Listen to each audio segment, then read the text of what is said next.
కేరళలో monkey pox కలకలం రేపుతుంది. రాష్ట్రంలో తాజాగా 2 మంకీ పాక్స్ కేసులు నమోదయ్యాయి. ఇటీవల దుబాయ్ నుంచి వచ్చిన ఇద్దరికి మంకీ పాక్స్ పాజిటివ్ నిర్ధారణ అయినట్లు ఆ రాష్ట్ర ఆరోగ్య శాఖ మంత్రి వీణా జార్జ్ తెలియజేశారు. వాయనాడ్ చెందిన ఒకరికి తొలుత మంకీ పాక్స్ పాజిటివ్ తేలింది. తాజాగా కన్నూర్ జిల్లా వాసికి ఇదే వైరస్ సోకినట్లు రాష్ట్ర ప్రభుత్వం ధృవీకరించింది. దీంతో వైరస్ పై వైద్యాధికారులు అలర్ట్ అయ్యారు. మంకీ పాక్స్ సోకిన వారితో సన్నిహితంగా మెలిగిన వారిని గుర్తించే పనిలో పడ్డారు అధికారులు. ఎవరికైనా మంకీ పాక్స్ లక్షణాలు కనిపిస్తే వెంటనే స్థానిక వైద్య అధికారులకు తెలియజేయాలని కోరారు.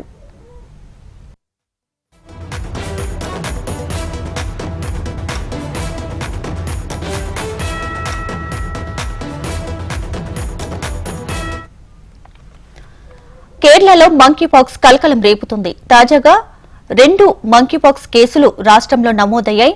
ఇటీవల దుబాయ్ నుంచి వచ్చిన ఇద్దరికి ఈ పాజిటివ్ నిర్ధారణ అయినట్లు ఆ రాష్ట్ర ఆరోగ్య శాఖ మంత్రి వీణా జార్జ్ తెలియజేశారు.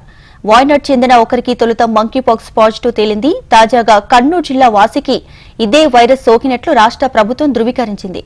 దీంతో వైరస్ పై వైద్యాధికారులు అలర్ట్ అయ్యారు.